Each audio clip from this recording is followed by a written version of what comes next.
Durant la segona meitat del segle XV, Catalunya va viure una revolució social pionera a Europa, que amb el nom de Guerra Remences va alliberar els pagesos del maltractament dels seus senyors feudals.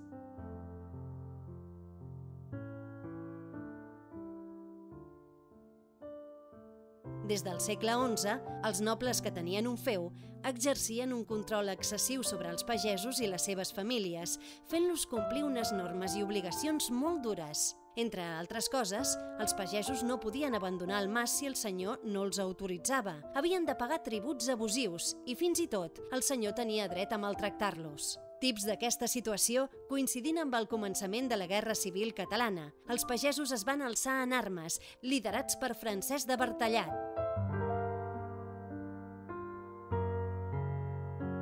Nascut a la Vall d'en Bas, Bertallat va crear un petit exèrcit que va créixer ràpidament i es va unir al bàndol del rei Joan II.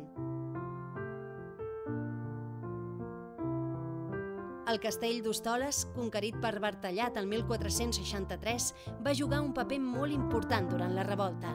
El líder remensà el va fortificar i el va convertir en un indret inexpugnable.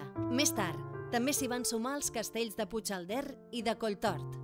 Tot i que la Guerra Civil Catalana es va acabar el 1472, els mals usos continuaven.